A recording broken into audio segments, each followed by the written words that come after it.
네, 안녕하세요. 김우탁 노무사입니다. 46번째 실무 강의로요. 그렇게 뭐 실무적으로 많이 물어보는 건 아닌데요.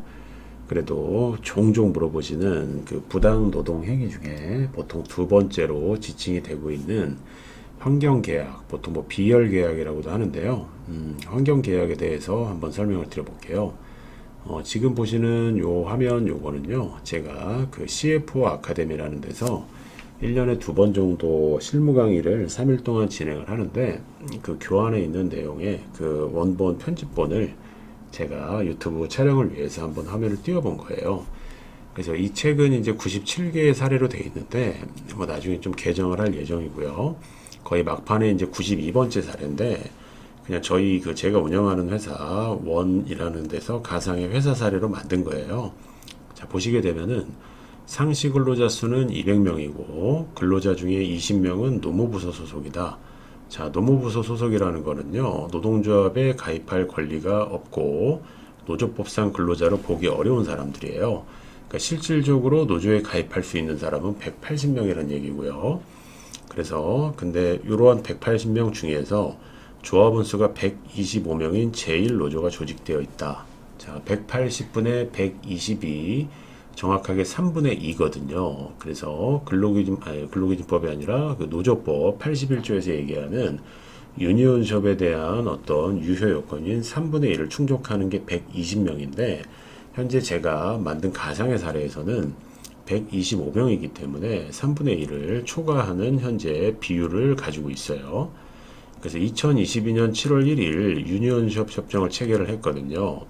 이 유니온숍이라고 하는 거는 그 조합원이 아니어도 회사가 누구라도 채용을 할 수 있지만 채용을 한 이후에는 반드시 특정 노조에 가입을 해줘야 되고 특정 노조에서 제명이나 탈퇴를 당한 경우에는 그 회사는 해당 조합원, 그러니까 조합원은 아니겠죠. 그 제명이나 탈퇴했으니까 그 해당 근로자를 반드시 해고해야 된다라는 주로 외국에 있는 어떤 단결 강제 조항이에요. 그냥 이 지금 채널 얘기를 처음 들으시는 분은 그런 게 있나 싶겠지만, 그건 우리나라가 오픈숍이라고 하는 열려있는 숍이라는 거는요, 아무나 조합을 가입할 수 있고 탈퇴가 가능하다라는 거예요. 하지만 클로우즈드 숍이라고 오픈에 반대가 있는데, 그거는 조합원만 채용할 수 있고, 조합원이 아닌 자는 이제 채용할 수 없는 굉장한 단결 강제를 의미하는데, 유니온숍은 그 중간 단계지만, 어느 정도 단결 강제가 돼 있는 사항을 의미합니다.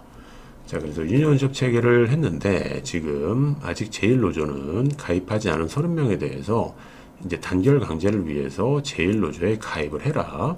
그리고 하지 않으면 회사에 해고를 요청하겠다는 안내문을 발송을 한 거예요. 자, 그런데 2022년 7월 1일 이전에 이미 4월 1일에 입사한 A는요. 이미 이 유니온숍 협종 효력 이전에 입사했기 때문에 사실 관계없거든요. 그래서 가입하지 않았고 이러한 해고 요청은 적법하지 않은 사례입니다. 그래서 보시게 되면 원래 환경계약이라고 하게 되는 거는요. 비열계약이라고도 하는데 특정 노조, 어느 노동조합에 가입하지 않을 것 또는 탈퇴할 것을 고용조건으로 해야 되거나 특정한 노동조합의 조합원이 될 것을 고용조건, 이게 유니온숍이거든요. 이러한 계약을 의미한다 해서 부당노동행위를 규정한 노조법 81조 제2호에 나와 있어요. 그래서 고용 조건으로 이제 해야 된다는 것이 핵심인데 이 문제는 예외가 있습니다. 예외가 방금 설명드린 유니온숍 제도고요.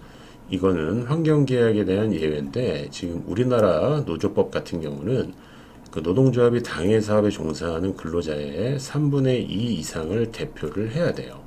근데 위의 사례는 180분의 125이기 때문에 3분의 2 이상을 대표하고 있는 거거든요. 하지만 여기 보시게 되면요. 그 아무리 유니온숍 협정을 체결하였다 하더라도 지금 3분의 2 이상을 대표하지 못하는 경우는 안 된다라는 거고 그리고 이 협정의 효력 발생 요건이자 효력의 존속 요건이니까 지켜줘야 되는데 중요한 거는 3분의 2 이상을 대표하지 못할 때는 협정의 유효기간 중이라 하더라도 이 효력은 상실이 돼요. 근데 일단은 뭐 쭉 간다라고 이제 가정을 하는 거고요.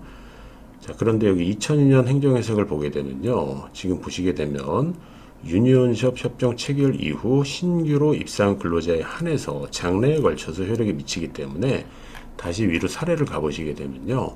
7월 1일 날 맺어진 유니온샵 협정 이전 4월 1일에 입사한 A는 관계가 없다라는 거예요. 그래서 이 교재는 지금 이렇게 소결이라고 해가지고 이렇게 이제 결론을 제시하고 있는데, 아까 말씀드린 노무부서에 종사하는 분들은 이익 대표자에 해당하니까 빼고 3분의 2 이상을 대표하고 있는지 여부를 판단을 해야 되고, 180명 중에 3분의 2 이상을 대표하고 있고, 이때 그 효력 요건인 유니온숍 협정은 유효한 거고요.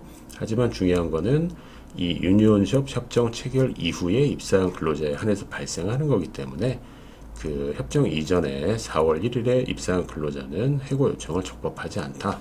이러한 결론이었습니다.